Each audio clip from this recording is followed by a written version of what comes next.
ನಾನು ರಾಮನನ್ನು ದೇವರು ಎಂದು ನಂಬುವುದಿಲ್ಲ. ರಾಮನು ದೇವರಲ್ಲ. ತುಳಸಿದಾಸ್ ಹಾಗೂ ವಾಲ್ಮೀಕಿ ಸೃಷ್ಟಿಸಿದ ಪಾತ್ರಗಳಷ್ಟೇ ಎಂದು ಬಿಜೆಪಿಯ ಮಿತ್ರ ಪಕ್ಷ ಹಿಂದೂಸ್ತಾನ್ ಅವಾಮ್ ಮೋರ್ಚಾದ ಮುಖ್ಯಸ್ಥ ಜಿತನ್ ರಾಮ್ ಮಾಂಝಿ ಹೇಳಿಕೆ ನೀಡಿದ್ದು ಬಿಜೆಪಿಗೆ ಬಿಗ್ ಶಾಕ್ ನೀಡಿದ್ದಾರೆ. ಸಂವಿಧಾನ ಶಿಲ್ಪಿ ಡಾಕ್ಟರ್ ಬಾಬಾ ಸಾಹೇಬ್ ಅಂಬೇಡ್ಕರ್ ಜಯಂತಿಯಲ್ಲಿ ಭಾಗವಹಿಸಿ ಮಾತನಾಡಿದ ಅವರು, ಜಗತ್ತಿನಲ್ಲಿ ಬಡವ ಶ್ರೀಮಂತ ಎಂಬ ಎರಡೇ ಜಾತಿ ಇದೆ. ಆದರೆ ಬ್ರಾಹ್ಮಣರು ದಲಿತರ ವಿರುದ್ಧ ತಾರತಮ್ಯ ಮಾಡುತ್ತಿದ್ದಾರೆ ಎಂದು ಆರೋಪಿಸಿದರು. ಸಚಿವ ಸ್ಥಾನಕ್ಕೆ ಈಶ್ವರಪ್ಪ ನೈತಿಕ ಹೊಣೆ ಹೊತ್ತು ರಾಜೀನಾಮೆ ನೀಡುತ್ತಿದ್ದಾರೆ. ಇದರ ಹಿಂದೆ ದೊಡ್ಡ ಕುತಂತ್ರ ಇದೆ. ಕಾಂಗ್ರೆಸ್ ಪಕ್ಷದ ಮಹಾನಾಯಕನ ಜೊತೆಗೆ ನಮ್ಮ ಪಕ್ಷದ ಯುವ ನಾಯಕನೊಬ್ಬ ಸೇರಿ ಕುತಂತ್ರ ಹಣೆದಿದ್ದಾರೆ ಎಂದು ವಿಜಯಪುರ ಶಾಸಕ ಬಸನಗೌಡ ಪಾಟೀಲ್ ಯತ್ನಾಳ್ ಗಂಭೀರ ಆರೋಪ ಮಾಡಿದ್ದಾರೆ. ಶುಕ್ರವಾರ ನಗರದಲ್ಲಿ ಪತ್ರಕರ್ತರೊಂದಿಗೆ ಮಾತನಾಡಿದ ಅವರು, ಪರೋಕ್ಷವಾಗಿ ಬಿವೈ ವಿಜಯೇಂದ್ರ ವಿರುದ್ಧ ವಾಗ್ದಾಳಿ ನಡೆಸಿದ್ದಾರೆ ಎನ್ನಲಾಗಿದೆ. ಬಿಜೆಪಿ ಸರ್ಕಾರದಲ್ಲಿ ಭ್ರಷ್ಟಾಚಾರ ಮುಗಿಲು ಮುಟ್ಟಿದ್ದು ಗಂಭೀರ ಸ್ವರೂಪದ ತನಿಖೆ ನಡೆದರೆ ಸಮಾಜ ಕಲ್ಯಾಣ ಇಲಾಖೆ ಇಬ್ಬರು ಮಾಜಿ ಹಾಗೂ ಹಾಲಿ ಒಬ್ಬ ಸಚಿವರು ಸೇರಿ ಸುಮಾರು 3-4 ಮಂದಿ ರಾಜೀನಾಮೆ ಕೊಡಬೇಕಾಗುತ್ತದೆ ಎಂದು ಶಾಸಕ ಪ್ರಿಯಾಂಕ್ ಖರ್ಗೆ ಬಾಂಬ್ ಸಿಡಿಸಿದ್ದಾರೆ. ನಮ್ಮ ಹೋರಾಟ ಕೇವಲ ಸಚಿವ ಈಶ್ವರಪ್ಪ ಅವರ 40% ಕಮಿಷನ್ ಭ್ರಷ್ಟಾಚಾರಕ್ಕೆ ಸೀಮಿತವಾಗಿಲ್ಲ.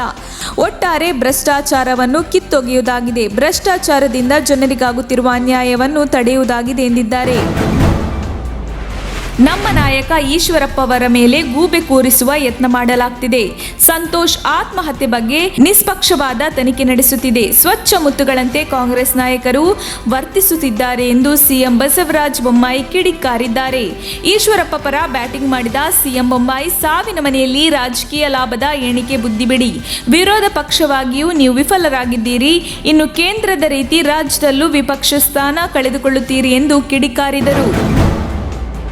36 ವರ್ಷ ವಯಸ್ಸಿನ ಮಹಿಳೆಯ ಮೇಲೆ ಸಾಮೂಹಿಕ ಅತ್ಯಾಚಾರ ನಡೆಸಿರುವ ಘಟನೆ ದೇಶದ ರಾಜಧಾನಿ ದೆಹಲಿಯಲ್ಲಿ ನಡೆದಿದ್ದು, ಸಂತ್ರಸ್ತೆಯ ದೂರಿನಂತೆ 3 ದೆಹಲಿ ಪೊಲೀಸರು ಬಂಧಿಸಿದ್ದಾರೆ. 28 ವರ್ಷದ ನವೀನ್ ಸಿಂಗ್ ಬಂಡಾಂಟಿ, 26 ವರ್ಷದ ಬಿಶ್ವಾ ಮೋಹನ್ ಮತ್ತು ಅಕ್ಷಯ್ ತನಜ ಎಂಬುವರು ಬಂಧಿತ ಆರೋಪಿಗಳು ಎಂದು ಗುರುತಿಸಲಾಗಿದೆ. ಘಟನೆ ನಡೆದ ಕೆಲವೇ ಗಂಟೆಗಳಲ್ಲಿ ಆರೋಪಿಗಳನ್ನು ಪೊಲೀಸರು ಬಂಧಿಸಿದ್ದಾರೆ. ಈಶ್ವರಪ್ಪ ಶೀಘ್ರದಲ್ಲಿ ಮತ್ತೆ ಸಚಿವರಾಗಲಿದ್ದಾರೆ ಎಂದು ಮಾಜಿ ಮುಖ್ಯಮಂತ್ರಿ ಬಿಎಸ್ ಯಡಿಯೂರಪ್ಪ ವಿಶ್ವಾಸ ವ್ಯಕ್ತಪಡಿಸಿದರು. ಯಾವುದೇ ತಪ್ಪು ಮಾಡದ ಈಶ್ವರಪ್ಪ ಈ ಪ್ರಕರಣದಲ್ಲಿ ಸಿಲುಕಿ ಹಾಕಿಕೊಂಡಿದ್ದಾರೆ. ಅನಿವಾರ್ಯವಾಗಿ ಸಚಿವ ಸಂಪುಟಕ್ಕೆ ರಾಜೀನಾಮೆ ಸಲ್ಲಿಸಲು ಮುಂದಾಗಿದ್ದಾರೆ.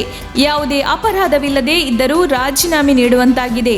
ಭ್ರಷ್ಟಾಚಾರ ಆರೋಪದಲ್ಲಿ ಅವರು ಮುಕ್ತರಾಗಿ ಹೊರಬರುತ್ತಾರೆ, ಮತ್ತೆ ಸಂಪುಟದ ಭಾಗವಾಗುತ್ತಾರೆ ಎಂಬ ವಿಶ್ವಾಸ ನನಗೆ ಇದೆ ಎಂದು ಯಡಿಯೂರಪ್ಪ ವಿಶ್ವಾಸ ವ್ಯಕ್ತಪಡಿಸಿದರು. ಸಂತೋಷ್ ಆತ್ಮಹತ್ಯೆಗೆ ಕಾರಣರಾದ ಸಚಿವ ಕೆಎಸ್ ಈಶ್ವರಪ್ಪನವರನ್ನು ಬಂಧಿಸಬೇಕು ಮತ್ತು ಭ್ರಷ್ಟಾಚಾರದ ಬಿಜೆಪಿ ಸರ್ಕಾರವನ್ನು ವಜಾ ಮಾಡಬೇಕು ಎಂದು ಒತ್ತಾಯಿಸಿ ಕೆಪಿಸಿಸಿ ಕಾರ್ಯಾಧ್ಯಕ್ಷ ಧ್ರುವ ನಾರಾಯಣ್ ನೇತೃತ್ವದಲ್ಲಿ ನಗರದ ಅಶೋಕ ವೃತ್ತದಲ್ಲಿ ಶುಕ್ರವಾರ ಪ್ರತಿಭಟನೆ ನಡೆಯಿತು. ಬಿಜೆಪಿ ಸರ್ಕಾರ ಭ್ರಷ್ಟಾಚಾರದಿಂದ ದೇಶದಲ್ಲಿ ಹೆಸರುವಾಸಿಯಾಗಿದೆ. ಸರ್ಕಾರ ಕಾಮಗಾರಿಗಳಿಗಾಗಿ 40% ಕಮಿಷನ್ ಕೇಳುತ್ತಿದೆ ಎಂದು ಗುತ್ತಿಗೆದಾರನೇ ಪ್ರಧಾನಿ ನರೇಂದ್ರ ಮೋದಿಗೆ ಪತ್ರ ಬರೆದಿದ್ದಾನೆ. ಆದರೆ ಯಾವುದೇ ರೀತಿಯ ಕ್ರಮ ಕೈಗೊಳ್ಳಲಿಲ್ಲ ಎಂದು ಆರೋಪಿಸಿದರು. ಬೇಡ ಎಂದರೂ ಕಾಂಗ್ರೆಸ್ನವರು ದಿನಕ್ಕೊಂದು ಸಮಸ್ಯೆ ಸೃಷ್ಟಿಸುತ್ತಿದ್ದಾರೆ. ಅವರು ಅಧಿಕಾರದಲ್ಲಿದ್ದಾಗ ಏನು ಮಾಡಿದರು ಎಂದು ಹೇಳಲು ಸಿದ್ಧರಿಲ್ಲ. ಗರೀಬಿ ಹಠಾವು ಘೋಷಣೆ ಬಿಟ್ಟರೆ ಅವರು ಮತ್ತೇನು ಮಾಡಿಲ್ಲ. ಬಡವರನ್ನು ತುಳಿದಿದ್ದಾರೆ ಎಂದು ಕಂದಾಯ ಸಚಿವ ಆರ್ ಅಶೋಕ್ ಟೀಕಿಸಿದರು. ಚುನಾವಣೆ ಹತ್ತಿರವಾಗುತ್ತಿದೆ, ಹಾಗಾಗಿ ಪ್ರತಿದಿನ ಯಾವುದಾದರೂ ವಿಷಯವನ್ನು ಇಟ್ಟುಕೊಂಡು ಸರ್ಕಾರದ ವಿರುದ್ಧ ಆಪಾದನೆ ಮಾಡುವುದು ಅವರಿಗೆ ಪರಿಪಾಠವಾಗಿದೆ. ಇದೀಗ ಕಾಂಗ್ರೆಸ್ ನಡೆ ಆಪಾದನೆಗಳ ಕಡೆ ಎಂಬಂತಾಗಿದೆ. ಅಧಿಕಾರದಲ್ಲಿದ್ದಾಗ ನೀವೇನು ಮಾಡಿದ್ದೀರಿ ಎಂದು ಕೇಳಿದರೆ ನಾವು ತಪ್ಪು ಮಾಡಿದ್ದೇವೆ ಬಿಡ್ರಿ, ನೀವು ಒಳ್ಳೆಯ ಕೆಲಸ ಮಾಡಿ ಎಂದು ಹೇಳುತ್ತಿದ್ದಾರೆ ಎಂದು ಕಿಡಿಕಾರಿದರು. ಗುತ್ತಿಗೆದಾರ ಸಂತೋಷ್ ಪಾಟೀಲ್ ಆತ್ಮಹತ್ಯೆಗೆ ಪ್ರೇರಣೆ ನೀಡುತ್ತಿರುವ ಸಚಿವ ಈಶ್ವರಪ್ಪ ಅವರು ಯಾವುದೇ ತಪ್ಪು ಮಾಡಿಲ್ಲ ಎಂದು ಹೇಳುವ ಮೂಲಕ ಸಿಎಂ ಬಸವರಾಜ ಬೊಮ್ಮಾಯಿ ಅವರು ಕಳಂಕಿತರ ರಕ್ಷಣೆಗೆ ಮುಂದಾಗಿದ್ದಾರೆ ಎಂದು ಕೆಪಿಸಿಸಿ ಅಧ್ಯಕ್ಷ ಡಿಕೆ ಶಿವಕುಮಾರ್ ಅವರು ಹೇಳಿಕೆ ನೀಡಿದ್ದಾರೆ. ಈ ಪ್ರಕರಣದ ತನಿಖೆ ನಡೆಯುವ ಮುನ್ನವೇ ಮುಖ್ಯಮಂತ್ರಿಗಳು ಈಶ್ವರಪ್ಪ ಯಾವುದೇ ತಪ್ಪು ಮಾಡಿಲ್ಲ ಎಂದು ಹೇಳಿದ್ದಾರೆ. ಹೀಗಾಗಿ ಪೊಲೀಸರು ಈ ಪ್ರಕರಣದ ನ್ಯಾಯಯುತ ತನಿಖೆ ನಡೆಸಲು ಹೇಗೆ ಸಾಧ್ಯ ಎಂದು ಡಿಕೆ ಶಿವಕುಮಾರ್ ಪ್ರಶ್ನಿಸಿದರು.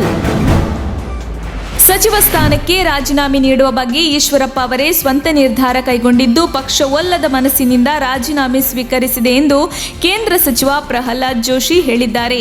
ರಾಜ್ಯ ರಾಜಕಾರಣದಲ್ಲಿ ಈಗ ನಡೆಯುತ್ತಿರುವ ಬೆಳವಣಿಗೆ ಹಿಂದೆ ಕುತಂತ್ರವಿದ್ದು ಕಾಂಗ್ರೆಸ್ ಕೈವಾಡದ ಶಂಕೆ ಇದೆ ಎಂದು ಅವರು ಇದೇ ವೇಳೆ ಅನುಮಾನ ವ್ಯಕ್ತಪಡಿಸಿದರು.